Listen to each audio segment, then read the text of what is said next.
Toronto Marlies on the ice at Ricoh Coliseum ahead of their school day game on Thursday that goes at 11 o'clock against the Bridgeport Sound Tigers, the team they swept out of the playoffs in the first round of the Calder Cup last season.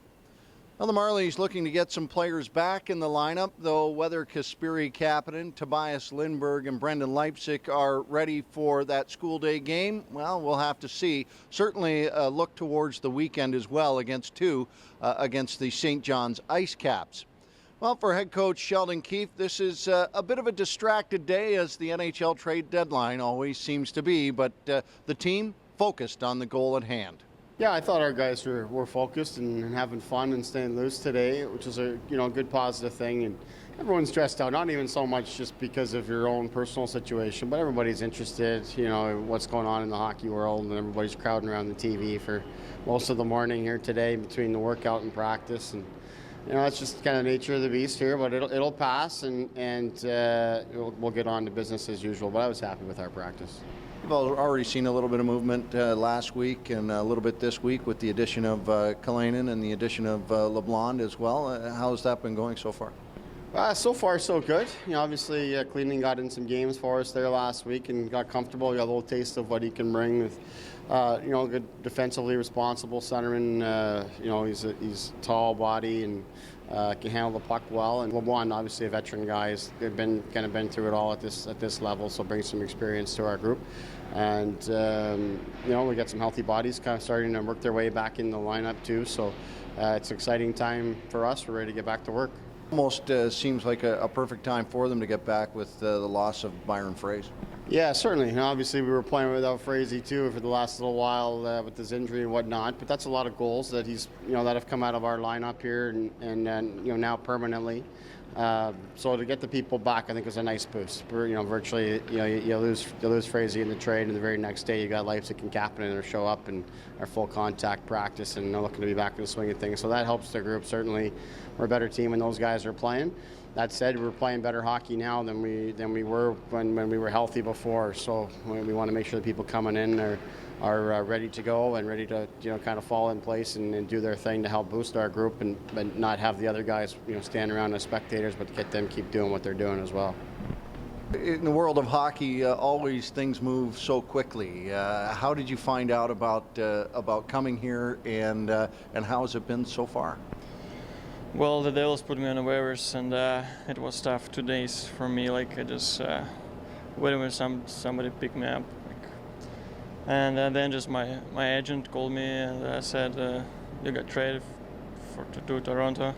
I was excited, actually. It's a pretty good team. And it's a pleasure to play here. We'll see. I hope I'm going to help teams. I know it's tough to get a real gauge on it, but how does the experience compare so far? So it's very great so far. It's a great team, great atmosphere inside the team. The guys, they're all good persons, so we just need to work hard, and I cannot work hard less than anyone in this team.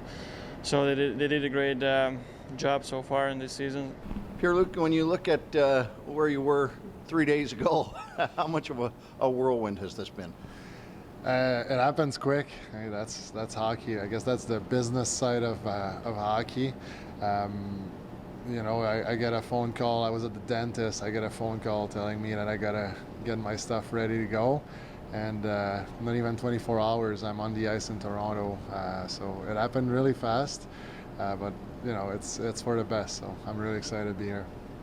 You're a guy who gets out on the ice and creates a personality, that's for sure, and certainly against these Marlies so far this year, too. Sometimes fans are more surprised that there isn't more holdover from that kind of competition.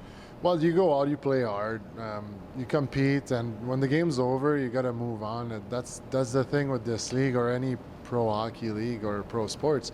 Games happen so quick, you got to move on and kind of forget about what happened last game, win or lose. So, the games against Toronto, they have been chippy. When I was in Syracuse, they have been chippy. They've been, good battles. But that's, like I said, you got to move on and forget and focus on the next game, especially down the stretch like now. It's playoff hockey that you got to play. So 20 games left. We got to think about tomorrow, not what happened in the past.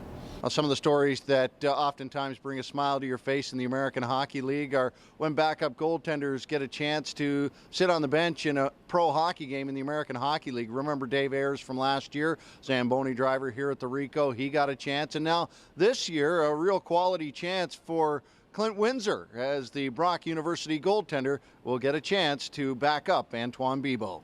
You know, it's pretty surreal. You know, I got the call from our head coach at Brock, and you know, he told me about the situation that the Marlies were in, and you know, I was all for it. It's considered the Leafs are my favorite team, so it's a pretty awesome experience. You get out on the ice, you get a chance to work with a guy like Piero Greco as well, and just have a little bit of fun at it too. What do you get out of the last 48 hours or the last 3 days? You know, it's been pretty surreal. You know, I knew Piero when he was my goalie coach in Barrie, so it's a few familiar faces around here, and it's a welcoming bunch here, and I'm excited for this chance here. When you're sitting there and that call comes in, you know, is there at some point you're thinking to yourself, is somebody playing a joke on me here? Yeah, definitely.